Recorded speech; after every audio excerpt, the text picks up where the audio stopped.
A veces, Dios puede sacarnos de nuestra zona de confort para convertirnos en sus testigos. En ocasiones, utiliza estas formas para poder alcanzar sus propósitos. Cristo está llamando a misioneros, tanto hombres como mujeres, que se consagren a Dios y que estén dispuestos a gastar y ser gastados en su servicio. ¿O será que podremos olvidarnos que existe un mundo por el cual trabajar? El amor de Cristo nos tocará y transformará, convirtiéndonos en personas que estén dispuestos a trabajar con gran osadía por Él. La misión encuentra su origen y su finalidad únicamente en Dios. Esta misión comenzó con Dios mismo, cuando trajo la existencia del universo y la humanidad. Es por eso que hoy presentamos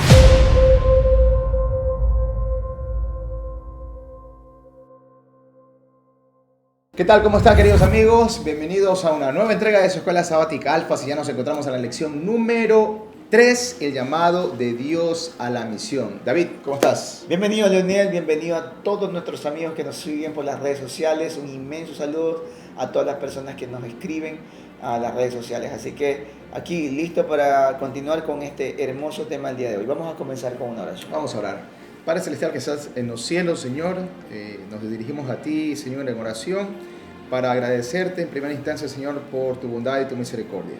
Y segundo, Señor, para pedir tu dirección en estos momentos, al abrir tu palabra, estudiarla y poder compartirla con nuestros amigos en las diferentes plataformas digitales. Nos ponemos en tus manos, oramos en el nombre de Jesús. Amén. Muy bien. Lección 3, el llamado de Dios a la misión. Ya hemos visto en los temas anteriores, parte 1 y 2, la misión de Dios en favor nuestro, y como tema general, pues la misión de Dios. Mi misión es el tema general para este último trimestre. Texto clave, David. Texto clave, Hechos 1:8, dice: pero recibirán poder cuando venga sobre ustedes el Espíritu Santo, y me serán testigos en Jerusalén, en Judea, en Samaria y hasta lo último de la tierra. Este texto es maravilloso y la palabra poder se puede traducir como dinamita, una explosión que solo la recibiremos cuando el Espíritu Santo esté en nosotros, en nuestra vida, cuando more. Esto nos capacitará para predicar en Jerusalén, que es nuestro entorno pequeño, nuestro hogar, nuestra familia, nuestro vecindario. Continúa diciendo que la predicación será en Judea, en Samaria y hasta en lo último de la tierra. Así que el plan de Dios es que nos dispersemos y prediquemos el Evangelio. Muy bien, y como primera parte, pues en ese contexto, David, tenemos la primera pregunta basado en el bosquejo que se hace aquí en este caso David. ¿Cuál era el espíritu detrás de la construcción de la Torre de Babel, que era contrario al principio de Dios? Hablamos netamente de la misión, pero estamos tocando un punto de la Torre de Babel que eso ocurrió hace muchísimos años atrás. Entonces, ¿cuál sería el contexto aquí, David, de la cuestión de la Torre de Babel y la misión de Dios? Sí, de hecho, yo decía, ¿por qué está la Torre de Babel en este? Sí, me llamó la atención eso al principio. No le entendía todo, pero sí, ahora sí. Cuando la gente que vivía en la época de la Torre de Babel comenzaron a construirla, fue con dos objetivos. El primero es para hacerse famosos. De hecho, el versículo que habla sobre la Torre de Babel está en Génesis 11:4 y dice: y dijeron, vamos, edifiquemos una ciudad y una torre cuya cúspide llegue al cielo, y hagámonos un nombre por si fuéramos esparcidos sobre la faz de toda la tierra. Estaba diciendo que la idea de hacerse una torre tan grande era para hacerse famosos en primer lugar, y en segundo lugar para estar juntos, para que no sean esparcidos por toda la tierra. Cuando el mandato de Dios que le dio incluso a Adán y Eva fue: procréense, multiplíquense y llenen y poblen toda la tierra. Entonces los principios son antagónicos.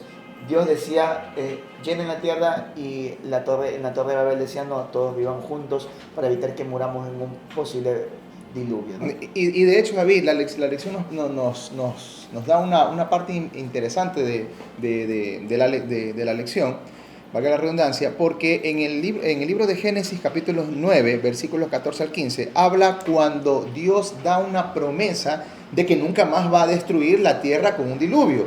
Y estas personas se atrevieron a contradecir, en este caso, o a no confiar exactamente en Dios al querer hacer una torre. Y para variar, basado en el contexto del tema, querer mantenerse juntos y no dispersarse cuando el propósito de Dios es que su pueblo se pueda esparcir para que de esta manera el conocimiento pleno de quién es Dios sea también dado a las personas que no son parte del pueblo de Dios, que no conocen de Dios. Entonces, esta parte también es interesante, ¿no? La desconfianza de estas personas al querer construir una torre cuando Dios había prometido que ya no iba a destruir la tierra. De hecho, lo podemos aplicar a nuestra vida. Cuando nosotros estamos con nuestros padres en el hogar, el plan de Dios es que cuando nosotros nos conocemos a la novia que se transforma después en la esposa, nos enamoremos, nos casemos y salgamos de la tierra de nuestra frontera, salgamos de nuestra familia, de nuestro entorno y tengamos nuestra propia familia. En la Torre de Babel querían vivir todos juntos y eso no está bien, ¿no? Muy bien. Sigamos. Correcto. La segunda parte, Dios nos llama a salir. Cuando Dios te llama a salir, te llama a una misión, de pronto seríamos capaces nosotros de dejar absolutamente todo lo que ya tenemos, nuestra vida ya establecida, pero Dios te llama. Entonces, ¿qué hacemos en ese caso? Y hay de por medio una historia bíblica, obviamente, que nos da un ejemplo claro de qué es lo que deberíamos hacer en caso de que Dios nos llame, ¿no? Sí, de hecho, la historia está en Génesis, pero en Hebreos se la resalta. Hebreos 11:8 dice: por la fe Abraham, siendo llamado, obedeció para salir al lugar que había de recibir como herencia y salió sin saber a dónde iba. La historia de Abraham es hermosa, ¿no? Abraham, una persona que tenía mucho dinero, muchos bienes, mucho ganado. En algún momento Dios, y no joven, sino ya bastante mayor, lo llama a salir de su tierra, donde él tenía todas las comodidades, y lo llama a salir no a un lugar determinado, lo llama y le dice: vas a salir y después te digo dónde vas. Así que tomó a su esposa, tomó a uno de sus criados y también tomó a su sobrino Lot. Tal vez este fue un pequeño error, pero en el camino tuvo muchos problemas, muchas dificultades. Sin embargo, este patriarca salió de su zona de confort, y eso nos hace pensar a nosotros que en algún momento Dios nos puede llamar de nuestra zona de confort a salir con el objetivo misionero de conseguir más almas aquí. Muy bien, y también uno de los puntos específicos resaltados por la lección de David es que salgamos para cumplir la misión de Dios, y eso nos va a dar la posibilidad, en el nombre del Señor, claro está, ser una bendición para las personas a donde nosotros llegamos. Entonces, ese era el propósito de Dios para con Abraham, ¿no? Le dio una misión específica de salir, obviamente, y en este caso, cumpliendo esa misión, Abraham sería una bendición. Entonces, eso lo podemos ver en Génesis 12, 1 al 3, donde dice: pero Jehová había dicho a Abraham: vete de tu tierra y de tu parentela y de la casa de tu padre y a la tierra que yo te mostraré, y haré de ti una nación grande, y te bendeciré y engrandeceré tu nombre y serás bendición. Bendeciré a los que te bendijeren y a los que te maldijeren maldeciré, y serán benditas en ti todas las familias. David, esta parte me gusta muchísimo porque estamos desafiados nosotros a poder cumplir una misión específica de llevar la palabra del Señor y a la vez, a través de ese proceso, ser una bendición para las personas que no conocen la palabra de Dios. Claro, en la Biblia se relatan muchas historias. Una de ellas es de Abraham, ¿no? Otra de ellas que a mí me llama mucho la atención y me gusta es José. José no es que se le invitó a salir, tuvo que, obligado a salir de su casa, fue a parar en Egipto, y en Egipto él se transforma en una enorme bendición para ese pueblo. No solo para la familia. No solamente para la familia, para sino el pueblo para su general. pueblo. De hecho, fue primero para Egipto y después para su familia. Correcto. Entonces, la bendición que Dios nos llama a ser canales, valga la redundancia, de la bendición, es con un propósito. Nos llama siempre a salir con un propósito. No nos llama para que no hagamos nada. Nos llama con el objetivo de ser bendición para las personas que aún no conocen a Dios. Muy bien, vamos a la tercera parte. Esta parte también es muy importante, es muy interesante. Cuando estaba revisando el bosquejo y estaba revisando obviamente la lección, no comprendía bien el contexto, pero luego me di cuenta, ¿no? Entonces, mire, ¿cuál es la tercera parte? Dios abandonó a Abraham a pesar de que se equivocó al mentir sobre su esposa. ¿Cuál es el punto aquí? Abraham fue llamado a hacer un trabajo específico, llamado a hacer bendición, pero hubo errores en ese proceso. Abraham de pronto pecó en cierta manera, pero a pesar de eso, pues obviamente Dios lo siguió usando, ¿no? David, ahí está el texto bíblico con respecto a esta pregunta. Dios abandonó a Abraham cuando se equivocó al mentir sobre su esposa. Claro, en El texto dice, y cuando te vean los egipcios dirán, su mujer es, y me matarán a mí, y a ti te reservarán para la vida. Ahora pues, di que eres mi hermana para que me vaya bien por causa tuya, y viva mi alma por causa de ti. Es interesante porque en el capítulo 12 y 13, traza un plan a Abraham, maquina un plan a Abraham, y le dice, mira, tú eres muy bonita, tú eres hermosa, y seguro cuando yo llegue y los egipcios te vean, entonces los egipcios me querrán matar a mí porque yo soy tu esposo. Entonces mejor no les digan la verdad. Mejor digámosle solo media verdad. Media verdad. Porque si era media hermana. Entonces vamos a decir que eres mi hermana, y de esa manera no me matarán a mí. Y me encanta porque en ese momento que su esposa Sara acepta participar de la mentira, después de eso Dios interviene, y Dios interviene drásticamente en la vida del faraón. El 17 dice, mas Jehová hirió a Faraón y a su casa con grandes plagas por causa de Sarai, mujer de Abraham. Dios intervino en el momento justo antes de que el faraón vaya a poseer sexualmente a Sara, ¿no? Y vamos a decir, y obligarla a cometer adulterio, ¿no? Entonces es impresionante cómo Dios llega en el momento justo, y a pesar de que Abraham se equivocó, a pesar de que Sarai se equivocó, Él no los abandonó, sino los rescata de su error. A mí me encanta ese Dios. O sea, lo rescata, en este caso mienten, cometen un error obviamente, pero la misión no es truncada por ese error. La misión no es truncada, o sea, Dios los salva, los rescata, enmienda el error obviamente, y les permite que su misión siga en pie. Entonces la lección en este día nos deja, permíteme un pequeño párrafo que lo vi en algunas redes sociales compartidos, me llamó mucho la atención y me gusta también bastante. Qué reconfortante es saber que a pesar de nuestros errores, si nos aferramos al Señor con fe y sumisión, como lo hizo Abraham, Dios no solo puede perdonar nuestros errores, nuestros pecados, nuestras faltas, sino además puede seguir utilizándonos para la misión. Entonces, si de pronto por algún motivo pecamos, caemos, no permitamos que eso trunque los planes de Dios en nuestra vida, sino que de pronto hasta cierto punto pueda ser un empuje, puedan ser unos empujes para nosotros, y podamos seguir cumpliendo la misión. El punto cuarto dice, la misión, ¿a quién va dirigida? ¿A judíos o gentiles del siglo XXI? Esto yo lo puse porque el plan de Dios es que el cristiano predique la palabra, ¿no? Pero yo decía, ¿a quién debemos predicar? ¿A los que nos creemos cristianos o a las personas que todavía no conocen a Cristo? A la gente que vamos a la iglesia y que vemos todos los sábados, todos los días, o que nos relacionamos nosotros, o a las personas que aún todavía no conocen a Cristo. Hechos 10, 28, 29, 34 relata una historia muy linda. Dice, y él les dijo, vosotros sabéis cuán abominable es para un varón judío juntarse o acercarse a un extranjero, pero a mí me ha mostrado Dios que ningún hombre llame común o inmundo. Por lo cual, al ser llamado, vine a replicar, así que pregunto, ¿por qué causa me habéis hecho venir? Entonces Pedro, abriendo la boca, dijo, en verdad comprendo que Dios no hace acepción de personas. Quiero ponerte en contexto.